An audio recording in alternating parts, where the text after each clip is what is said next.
Greetings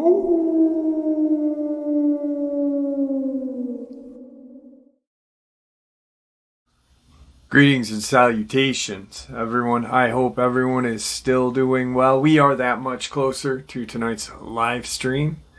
Before we get into this bonus, to get us set for the live stream, a couple links. As you know, I rely on Patreon, PayPal, channel membership, and the merch to help the channel to continue to grow and go.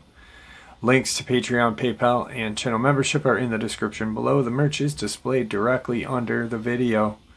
Also, Dogman Frightening Encounters, Volume 1 through 3, the audiobook versions.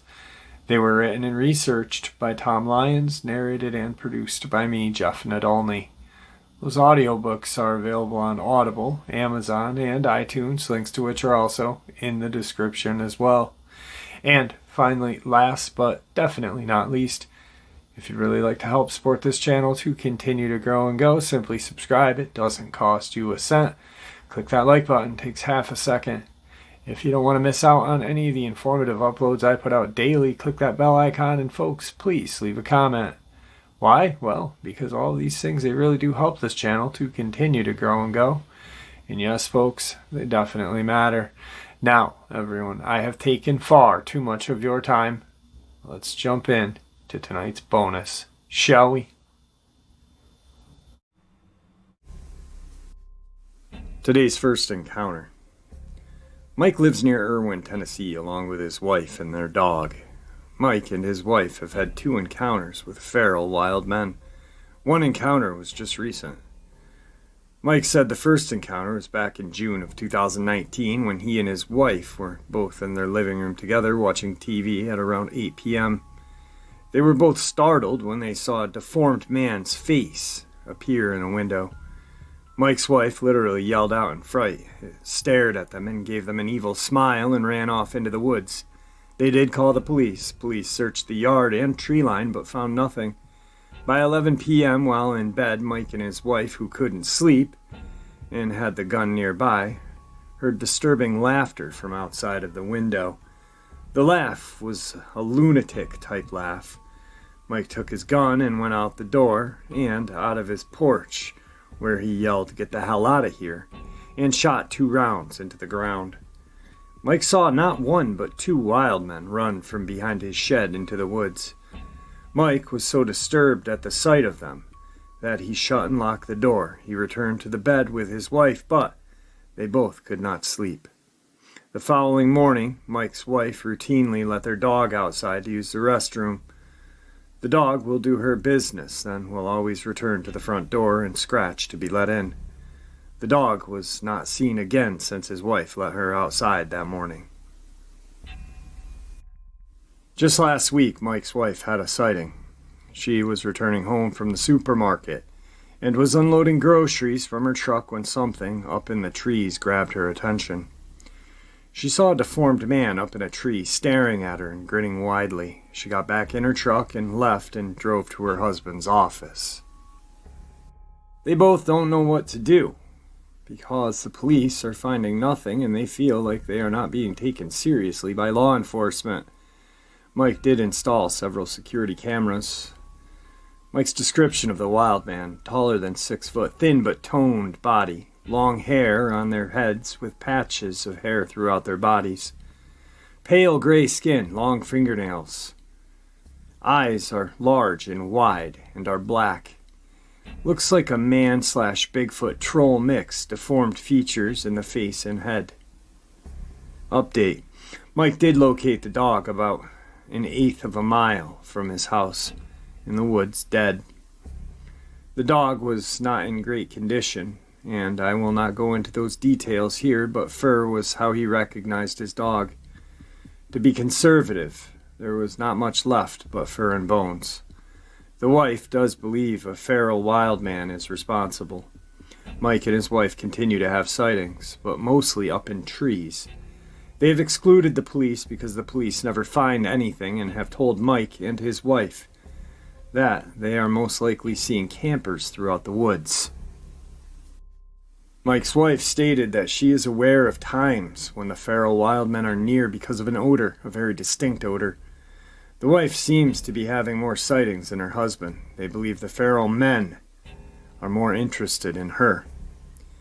They have had one additional scare of something peeking through their window and described the face as looking like an evil Smeagol from Lord of the Rings, describing the hit-and-miss strings of long hair and almost bald scalp. They have both heard a lunatic-type laughing in the woods at night. It's not everyday occurrence, but they are afraid. They are mindful and careful. Mike says it's one of those things where you have to try to live with it. Stay out of the woods and stay armed just in case. The wife is sure these feral wild men are not Bigfoot and not campers just messing with them. Today's second encounter. This takes place in my hometown of Vernon, New Jersey, 2009. The town is near the northern tip of New Jersey in the Appalachian Mountains and borders New York State. I was 17 at the time and at a party with friends. The town's very large and divided up into different communities, most lake-based. But the one my friend's house was in was called Old Orchard. It's more developed than the typical neighborhood, but was up a steep hill with lots of woods around it. It was a summer evening, so we spent our time outside in their backyard. Some people were drinking, but myself and the other witness were not. The backyard had a thin tree line dividing it from another lot behind it, and with leaves on the trees, it was thick enough to block your view from the yard. Well, after dark, I went through the tree line and into the next lot with someone. We walked a few steps through the trees, and we sat down with our backs to the tree line facing the lot, which was a large upward sloping hill with a single tree in the center, maybe 100 yards from us. The lot was bordered on the right by a road with a street light that partially illuminated the area, and to the left there were similar tree lines bordering other properties. After sitting and talking for a while, we both fell quiet when we heard something. It was just for a moment, but it sounded like sniffing, like the sound of a dog makes, with its nose to the ground searching for something. I was facing the tree line bordering my friend's property. We could clearly hear everyone in the yard carrying on only feet away. The sniffing sound did not continue. I glanced around behind me into the lot and saw nothing. We continued to talk. To preface the rest of the story, I want to note that northern New Jersey has a large black bear population, and in my town it is very common to see them in your yard, crossing the road, or even have them break into your home in search of food. Combine that with being someone who spent a lot of time outside and in the woods, I know what a bear looks like and how it moves and sounds. And I know what other large predators are in the area, and what I saw was none of these things. So some time passes, long enough to forget about the phantom sniffing, and then I hear it again. And the other person does as well. It's the same nose to the ground, sniffing out prey type sound, and it's loud and seemingly coming from all around us. We can still hear the party going on, and as loud as the sniffing is, they don't seem to notice it. I look at the person I'm with. They're frozen, with their eyes locked on something ahead of them. I turn and face into the lot as the sniffing continues. And under the tree I see a large dark outline of something. It's shaped like a bear, but larger, standing about 6 feet on all fours. Its head's down to the ground and it's sniffing around under the tree. But it still makes no sense that we would be able to hear it from all the way from where we were, let alone how loud it was. Then it moves forward, and that's when I am certain it's not an animal I am familiar with, because it puts its 2 front legs out first, and then its back legs shuffle forward in one motion like a rabbit or a kangaroo. I didn't watch for very long, but enough to see it keep shuffling forward like that for a few more times. The whole time its head is to the ground, sniffing as loud as it's breathing in our ears. Again, it was only bright enough to see the silhouette, but it appeared to have fur. I had a strong feeling that it could feel me looking at it, and if I kept watching it, it would notice me. And I did not want that to happen. The person and I locked eyes, grabbed each other's hands, and bolted back to the yard. No one else noticed. Most were too drunk to even know we were gone. It was late, and I convinced some people to go inside to the living room and sleep. Other people stayed out in the yards in the tent, but no one mentioned anything weird the next morning. We didn't tell anyone what had happened during the party, and the reason the other witness is someone, and not my friend, is because they were really just an acquaintance I met and was trying to hook up with. I never saw them again.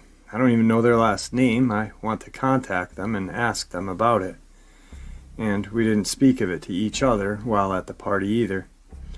Northern New Jersey is supposed to have Bigfoot-type cryptid called the Big Red Eye, and the Jersey Devil, of course, but I don't think this fits any. I've had a lot of paranormal experiences in my life, but this is the only cryptid type I've ever had. I don't know what it was, but I got a distinct feeling it was something that I was not supposed to see. Today's third part of the upload. This is what I was talking about in the first encounter. Feral humans, categorized into three basic types. First, the existence of people who have mental transformations in the woods and have entered an animal-like state, which has been documented. Second, people who have been raised from birth in the wild as feral humans in North America, specifically Appalachia. Third, people who deliberately choose this lifestyle. Further, we are convinced that a certain percentage of these so-called Bigfoot sightings are actually these feral humans, or persons in near feral state. The Mays Lick area had an albino Bigfoot flap in the 1980s, which could be a human being living in the wild. October 7th, 1980, Mays Lick, Kentucky, Mason County. Charles Fulton and his family were watching television when they heard a loud noise on the front porch. Fulton said he heard his son's pet rooster disturbed when he peered out the front door. He saw a white, hairy creature with pink eyes that must have weighed 400 pounds and was about 7 feet tall. The creature was holding the rooster by its neck and then threw it against the side of the house. It then proceeded around back of the house into a vacant lot. Fulton claimed to have grabbed his .22 pistol and fouled the intruder, fired at the creature twice as it ran out of sight. Fulton believes that the lights coming from his porch and living room may have frightened the creature, and that is why it seemed to go on a rampage. Fulton said that this white hair was real long, much like a horse's mane. He also stated that the creature was man-like, except the eyes were like that of an animal. November 5th, 1980, Mason County, Kentucky, west of Maysville on US 68. Mr. Noble Clay, an Alabama truck driver, was hauling steel west on US Route 68. When he saw a figure on the opposite side of the highway, he slowed his vehicle and turned on his high beams, thinking that it was a hitchhiker. When he approached the figure, he was shocked to see an enormous humanoid creature with white hair. After this encounter, he contacted locals on CB Channel 22 to see if there was a zoo or circus in the area. He thought that possibly an ape had escaped. When police were called to investigate, they took Clay's statement and filed a report. He stated to the police that he had never been to this area before and knew nothing about alleged Bigfoot reports. The police believed that Clay was serious on what he reported. This incident was on file with the Maysville, Kentucky Police Department. Summer of 1985, Estill County, Kentucky. After local residents began reporting a man-like figure prowling in the woods near their homes, Bigfoot rumors began circulating like wildfire in the area. Police combed the wilderness in the area and apprehended name withheld a native of Irvine, Kentucky, who had been on the missing persons list for 3 years, according to reports. He was naked but covered with mud and foliage to the extent that vines and moss and lichen were actually growing in his hair and on his body. He was in a completely animal-like state, could not and would not speak English, and had to be forcibly subdued. He was taken to Patty A. Clay Hospital in Richmond. We have no further reports on his recovery. The spring of 1990, Red River Gorge near Slade, Kentucky in Powell County. An author encountered a face-to-face in the wilderness near Cloud Splitter Rock. An adult 30s Caucasian male walking in the woods naked but covered with mud, leaves, and vines, which were matted into his hair and beard as well, giving him an almost absurd swamp thing appearance. He walked with a hunched, ape-like gait. He spotted, moments after I spotted him, and we stared at each other for what seemed like an eternity. Finally he turned and fled. His eyes seemed to show some intelligence, but he was still extremely animal-like and seemingly unable to speak. I made no effort to follow him. The similarities between this case and the ones above are striking.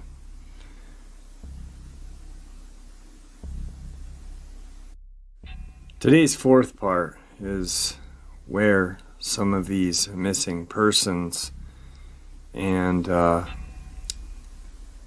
theories of cryptids and these so-called wild men or interbred, whatever the hell they are, comes to light right now.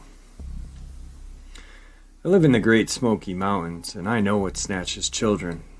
I'm on the North Carolina side of the Great Smoky Mountains, lived there my entire life. All of us know what's in these woods and mountains. Since the 30s and 40s, there have been feral wild men living in these mountains. They are fast. They will snatch livestock and children. The FBI knows. It's why they don't get involved. I've heard other stories that there are some attempt to kill these feral wild men, but they still exist even today. And I'm not talking about some end-of-the-day extremist who took the woods. I mean feral, completely wild men with their own language living underground. We don't go into these woods at night. During the day we make sure to stay on the trails. Sometimes you will smell it, that putrid scent. At night you'll hear them hollering, supposed inbreds. The locals around here know what happened to Dennis Martin. He was snatched by one of those wild feral men. It's not uncommon for people to go missing here. They are normally found, but you'd also be surprised at the number of children who simply disappear. The FBI has covered it up for years. Where do you think the movie The Hills Have Eyes come from? It's true. I hear them from time to time, disturbing sounds. They live all up and down the mountains here, in national parks and forests. The stories that we all heard growing up about the feral wild men were told to us due to the fact that so many people would go missing in the mountains. Of course, it was a way for our parents to scare us so we wouldn't wander off too far from them or venture off into the woods alone, and Dennis Martin was used as an example. My grandfather recalls the newspapers blowing the story up in 1969, I believe. The newspapers said one thing, while TN and NC Locals said another. The locals said this then, and they said this now. There are wild feral men living in these mountains. The government does know they are here, and they have made attempts to kill them off, but they have not been able to kill them all yet. Yet the population now is thought to be minimal. One of these feral wild men abducted Dennis Martin and ate him. This particular feral was spotted by a family in the woods who were in the same vicinity and stated they saw a feral trying to hide from them behind a bush and was hanging onto a small child from its back like a backpack. The feral was described as being very hairy and tall, wearing a well-worn dirty shirt. The military came and stayed for a week in the mountains, killing a handful of the feral wild men, including the one who abducted Dennis. Dennis's bones were found by the military, but this was hidden from the family and the papers. One of the agents that worked on this and was ordered into the woods to kill the feral men ended up committing suicide some years later, not being able to cope with what he had seen in those mountains all those years and after other assignments into similar incidences. My grandfather claimed to have seen 2 of them in his life. He told me that his first encounter was when he was a child, years before the Martin case, when he and his dad were on a trail in the woods on the Tennessee-North Carolina line when they both approached a dead-end area that bordered a heavy tree line. Just inside the tree line, they saw a wild hillbilly leaning over a deer, eating its insides. Wild hillbilly is what my grandfather said the locals used to call them long before any media named them anything else. The wild hillbilly was man-like, long hair, and was very oily and dirty. The body hair was extensive. The man was bloody, having obviously just killed the deer. My grandfather said that his dad would later say that the hillbilly had a string of deer guts in his deformed hand. My grandfather has always mentioned the smell of pure garbage and vomit. They both stopped and walked backwards until they were out of the hillbilly's sight, but said the hillbilly was obviously startled and screaming, as if saying, "Stay the fuck back, this is my deer." The hillbilly was dragging the deer back further into the tree line as my grandfather and his dad backed away. The second sighting was when my grandfather was hunting in '97. He and his buddy saw a female. They said they were taken back at the obvious sign of breasts, but this one looked more Bigfoot-like. She was running and then suddenly jumped into some hole in the ground and disappeared. They did not go looking for it. This is where the underground cave systems come into play. Inside the mountains and in the caves is where these wild men, Bigfoot creatures are at. And that's why they cannot be found. It's worldwide. Governments know of them. They don't get involved with these creatures unless there's a disappearance and they have to go in and kill, as they did with Dennis Martin. Our governments admitting to these creatures and UFOs would break down our religious systems. Dealing with public about these creatures is something that has been avoided for years at all costs. Our caves and mountains can't be controlled. The underground cave systems are massive, and what's in them is beyond basic human comprehension. Yes, these wild feral men are cannibal and inbred. They will often snatch children to eat. Some are raised to reproduce. The geriatric population and disabled are easy targets for food because it's not expected they'll fight back. They also have trap doors in the woods and doors in the mountains. They will often steal clothing, dig in trash, take pets and farm animals. Though I personally have never seen a wild feral man, I do have evidence of them. The smell also. I have tons of stories and other things I've seen out in these mountains, more demonic, but so far I have yet to see a wild feral man. I believe, though, only because of the other things I have experienced out here throughout my life. I believe that a lot of the missing 411 cases will not be solved. Kids, hunters, tourists, all missing in a blink of an eye. Everyone always expects reasonable explanations for things because we are still so primitive.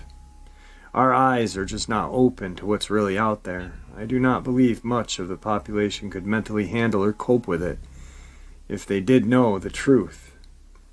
I believe the wild feral men are Panamanian jungle was also responsible for the Frone Kramer's case.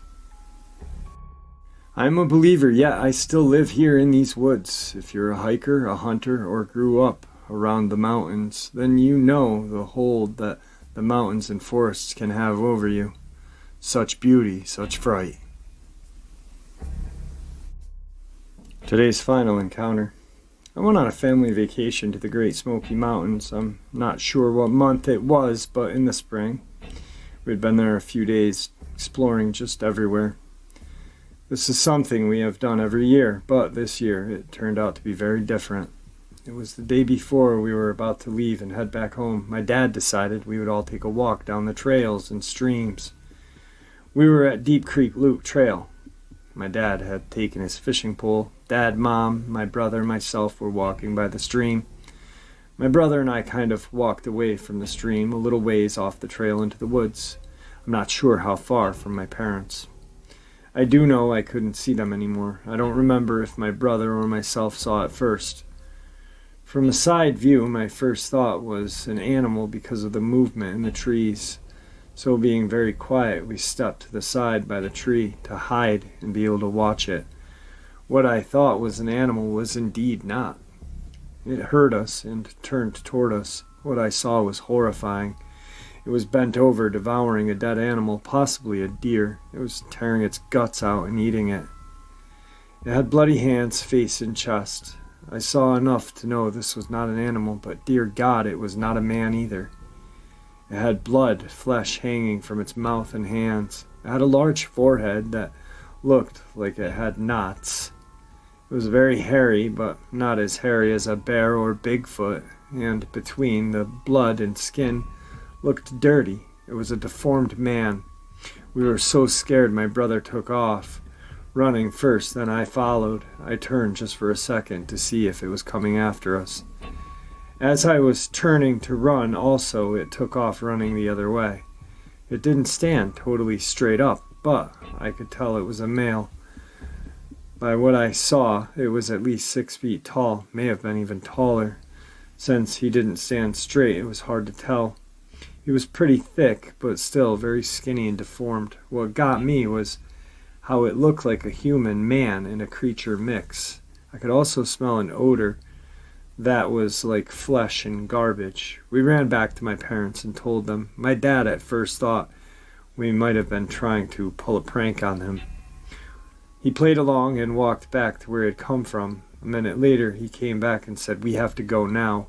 His face was pale, like he had lost all his color. We went to a ranger and told him everything. He said he was going to call another ranger, and they would look into it. They thanked us as we drove off. That was our last visit there. I had nightmares for a while, but never spoke of it to anyone. I still don't know what we saw, but this was a man that was mixed with a monster. Alright folks, I hope to see you all at tonight's live stream. Guys, thank you for supporting the channel. Your support is what makes this channel so special and what continues to help it grow and go. Please everyone stay safe, happy, healthy, and ever vigilant, keeping an eye on our children, our pets, our family, and friends. These creatures are real. They're out there. They're dangerous. Share a little bit of information with the people you love and care about, and it may just save their life someday. Never stop pushing back, and God bless you all.